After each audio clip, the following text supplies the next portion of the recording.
नमस्कार दोस्तों, सुभाष की बात में आपका स्वागत है। दरअसल 2014 से मोदी सरकार यानी भाजपा की सरकार केंद्र की सत्ता में आई है और धीरे धीरे उसकी सत्ता राज्यों में भी बढ़ी है। अब मोदी सरकार का ये तीसरा टर्म है और मोदी सरकार जो है अब उसके 11 साल जो है वो पूरे होने जा रहे हैं। तो इन 11 साल में जो संकल्प से सिद्धि, मतलब जिन बात की मोदी गारंटी में घोषणा थी या सरकार ने कहा था कि हम ये करेंगे या पार्टी का घोषणा पत्र था, उनके बारे में एक अभियान की संकल्प से सिद्धि अभियान। वैसे भी मोदी जो हैं वो जिस तरह का भी काम करते हैं वो बहुत बड़ा इवेंट क्रिएट करते हैं और वो जानते हैं कि किस अवसर पर क्या करना है। तो ये संकल्प से सिद्धि जो अभियान है 9 जून से शुरू होकर 21 जून तक चलेगा।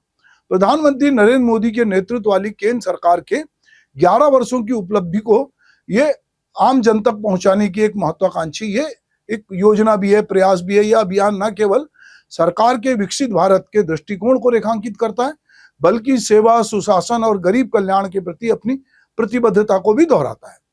योग शिविर, चौपाल, सेमिनार, प्रदर्शनी, घर घर साहित्य वितरण जैसे कार्यक्रमों के माध्यम से भाजपा का लक्ष्य है कि यह जनता के बीच अपनी उपलब्धियों को प्रभावी ढंग से प्रस्तुत करे।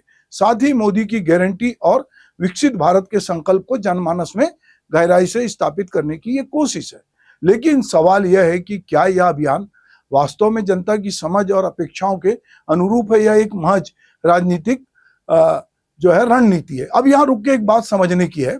दरअसल अभी बिहार में चुनाव है इस साल, इसके बाद अगले साल पश्चिम बंगाल में। बिहार में अभी नीतीश कुमार की बैसाखी के सहारे भाजपा चल रही है और नीतीश कुमार मजबूरी की तरह उनके साथ हैं। पता नहीं आने वाले समय में महाराष्ट्र की राजनीति की तरह ऐसा कुछ ना हो कि नीतीश कुमार हाशिए पे चला जाए और भाजपा जो है वो मुख्य रूप से मुख्य प्लेयर बन जाए, क्योंकि नीतीश कुमार धीरे धीरे अपना जनाधार भी खोते जा रहे हैं। पर चूंकि बिहार में हमेशा से त्रिशंकु की सरकार रही है, 3 पार्टियां होती है, उसमें 2 मिलके सरकार चलाते हैं, तो पता नहीं आगे क्या होगा। अब सबसे बड़ा लक्ष्य पश्चिम बंगाल। ममता बनर्जी को हराने की लाख कोशिश के बावजूद मार्क्सवादी कम्युनिस्ट पार्टी बहुत लंबे समय तक वहां थी, उसके बाद ममता बनर्जी। अब ममता बनर्जी हट नहीं रही और लगातार ममता बनर्जी को मुस्लिम परस्त नेता के रूप में प्रचारित किया जा रहा है। और चाहे मुर्शिदाबाद हो चाहे कहीं की बात हो, यह कहा जाता है कि ममता बनर्जी जो है वो हिंदुओं के अधिकारों का संरक्षण नहीं कर रही है और वो बहुत सारा काम नहीं कर रही है।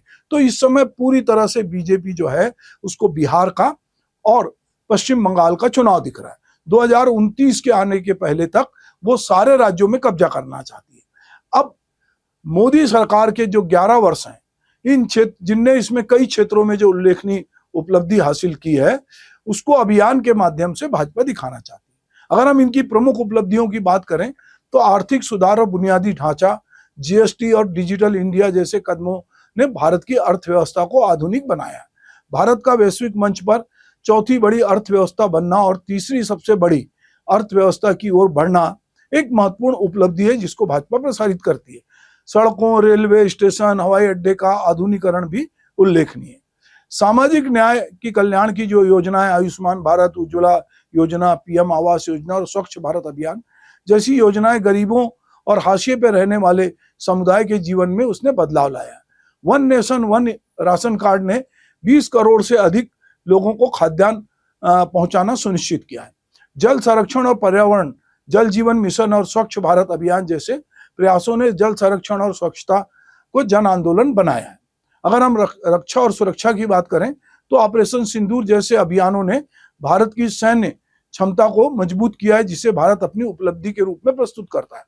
सांस्कृतिक और वैश्विक पहचान बनी है। राम मंदिर निर्माण हो, काशी विश्वनाथ कॉरिडोर हो, अंतर्राष्ट्रीय योग दिवस जैसे कदमों ने भारत को सांस्कृतिक और वैश्विक पहचान दी है। यदि हम पिछले 11 साल में पार्टी से ज्यादा यदि किसी की चर्चा है तो मोदी ब्रांड की, और वो एक ताकत के रूप में मोदी ब्रांड दिखता है जिसमें मोदी का चेहरा और मोदी की गारंटी सबसे प्रमुखता से उभरे हैं। मोदी ब्रांड का पार्टी से बड़ा होना एक ऐसी हकीकत है जिसे नजरअंदाज नहीं किया जा सकता। नरेंद्र मोदी का व्यक्तित्व, उनकी संवाद शैली और मोदी की गारंटी का नारा जनता के बीच गहरी पैठ रखता है। यह ब्रांड न केवल भाजपा का चुनावी को सफलता का आधार है बल्कि नीतिगत निर्णय को जनता तक पहुंचाने में भी यह प्रभावी रोल प्ले कर रहा है। उनकी छवि एक ऐसे नेता की है जो दृढ़ संकल्प के साथ साथ बड़े सुधारों को लागू करना चाहते हैं। सबका साथ सबका विकास जैसे नारे और उनकी सक्रिय सोशल मीडिया उपस्थिति ने उन्हें युवाओं और मध्य वर्ग के बीच लोकप्रिय बनाया। इसलिए वो युवाओं से कह रहे हैं और पार्टी के कार्यकर्ताओं से कह रहे हैं कि अब आप सोशल मीडिया पे जो भी कर रहे हैं, जो भी आप जनता से मिल रहे हैं, कनेक्ट कर रहे हैं, तो आप सोशल मीडिया पे एक्टिव हो और उसकी मॉनिटरिंग होगी कि ये लोग वाकई में सोशल मीडिया पे कितनी चीजें करते हैं। क्योंकि मोदी जब 2014 में आए थे, उसके बाद से जिस तरह सोशल मीडिया बढ़ा है और उस पर जिस तरह से नैरेटिव सेट हो रहा है, आज के दौर में जो इलेक्ट्रॉनिक मीडिया है उसमें 80% मीडिया जो है वो प्रो मोदी है। इसी तरह प्रिंट मीडिया में भी सरकार की, या कहना चाहिए भाजपा की पैठ बहुत बड़ी है। इसीलिए अभी जो है प्रतिरोध के लिए स्थान कम हो रहा है और लोग बहुत सारे यूट्यूब चैनल बनाकर या चैनल से नौकरी छोड़कर भी लोग उस पर जा रहे हैं, पर बावजूद इसके मोदी की लोकप्रियता कम नहीं हो रही है। मोदी ब्रांड पे निर्भरता ने पार्टी के भीतर अन्य नेताओं को हाशिए पे भी ढकेल दिया है। सवाल ये उठता है कि क्या ये ब्रांड दीर्घकाल में पार्टी के लिए लाभकारी होगा या एक जोखिम भरा दांव है। संकल्प से सिद्धि अभियान के जरिए भाजपा के संकल्प और गारंटी की जो बात की जा रही है, उसमें भाजपा ने जो 9 संकल्पों को प्रमुखता से उठाया है, जिसमें जल संरक्षण है, स्वच्छता है, गरीब कल्याण है, आत्मनिर्भर भारत जैसे लक्ष्य शामिल किए।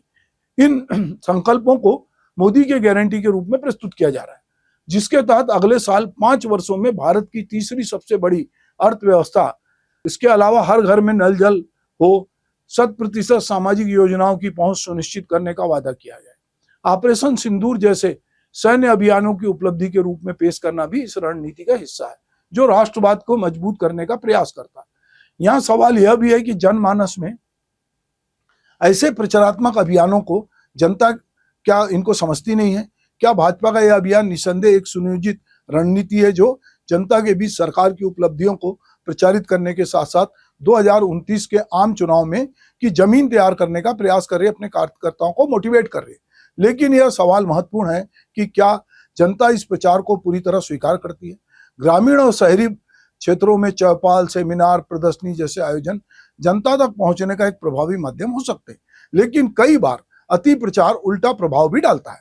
महंगाई, बेरोजगारी, सामाजिक ध्रुवीकरण जैसे मुद्दे पर जनता की चिंताएं अभी भी बरकरार है। हालांकि आयुष्मान भारत और उज्ज्वला जैसी योजनाएं लोकप्रिय हैं, लेकिन इनके क्रियान्वयन में खामियां हैं। और जमीनी स्तर पर यदि हम नल जल योजना की बात करें, छत्तीसगढ़ की बात करें, तो अभी मुख्यमंत्री गए थे तो उन्होंने देखा कि टंकी बन गई है तो पाइप नहीं बिछा है, पाइप बिछ गया है तो पानी नहीं है, कहीं नल लग गए हैं।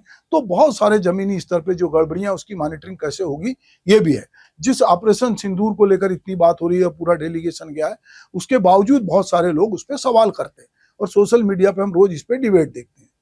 तो लोगों को लगता है कि ये राष्ट्रवादी जो भावना है, जो सैनिकों की कार्रवाई है, जो सैन्य कार्रवाई है, उसको भाजपा बुलाने की कोशिश कर रही है और ये इसको अपना अभियान बना रही है और लोगों को रोजगार के मुद्दे से उनका जो है ध्यान हटाने की बात कर रही है। तो ये तो विपक्ष का आरोप है, पर निश्चित रूप से संकल्प से सिद्धि अभियान एक और मोदी सरकार की उपलब्धियों को जनता तक पहुंचाने का एक रचनात्मक प्रयास है जो जन भागीदारी को बढ़ावा देगा। वहीं योग शिविर, चौपाल और लोकतंत्र सेनानी, मतलब जो कि इमरजेंसी के समय जेल गए थे, एक स्वतंत्रता संग्राम सेनानी होते हैं जिन्होंने अंग्रेज से भारत को आजाद कराया था, और एक जब इमरजेंसी में कुछ लोग जेल गए थे उनको लोकतंत्र सेनानी सम्मान जो है दिया गया है, उनको कुछ पेंशन भी मिलती है। तो उनको भी जोड़ने की ये कोशिश की जा रही है कि ताकि इससे जो है भाजपा का आधार मजबूत हो। लेकिन दूसरी ओर यह अभियान प्रचार केंद्रित होने का जोखिम भी उठाता है। जनता आज पहले से कहीं अधिक जागरूक है और वह केवल वादों या प्रचार से प्रभावित नहीं होती। सरकार को चाहिए कि यह उपलब्धियों के प्रचार के साथ साथ जमीनी चुनौती जैसे कि बेरोजगारी, महंगाई, इस पर भी ध्यान दे। मोदी ब्रांड निसंदेह शक्तिशाली है, लेकिन इसका उपयोग केवल चुनावी लाभ के लिए नहीं बल्कि समावेशी विकास और सुशासन के लिए भी होना चाहिए। विकसित भारत का संकल्प तभी सिद्ध होगा जब जनता इसे अपनी आकांक्षाओं का हिस्सा माने। इस अभियान को सफल बनाने के लिए भाजपा को प्रचार के साथ साथ जवाबदेही और पारदर्शिता की ओर भी ध्यान देना होगा। संकल्प से सिद्धि अभियान एक महत्वपूर्ण पहल है जो सरकार और जनता के बीच संवाद का पुल बन सकता है, लेकिन इसकी सफलता इस बात पर निर्भर करेगी कि यह कितना वास्तविक और समावेशी है। जनता की समझ को कम आंकना ठीक नहीं है, यह उपलब्धियों को तौलने के साथ साथ कमियों को भी देखती है। सरकार और भाजपा के लिए यह अवसर है कि वो जनता के विश्वास को और अधिक मजबूत करे, न केवल इसे प्रचार तक की चमक धमक में ये खो जाए। तो एक अच्छी पहल है। विपक्षियों के पास इस तरह की रणनीति नहीं होती, वो दरअसल जो मोदी करते हैं या तो उसकी प्रशंसा करें या उसकी आलोचना करें। अब ये जो ऑपरेशन सिंदूर है, उसके बाद जो डेलीगेशन भेजा गया है, उसी में बहुत सारे मतभेद रोज हमको दिखाई देते हैं। कुछ नेता इसके पक्ष में बोलते हैं, यहीं उनकी पार्टी के नेता खिलाफ में बोलते हैं। तो एक ऐसा वातावरण बन गया देश में कि आप मोदी को पसंद करें या उनसे पसंद ना करें, पर मोदी हमेशा चर्चा में रहते हैं। नमस्कार।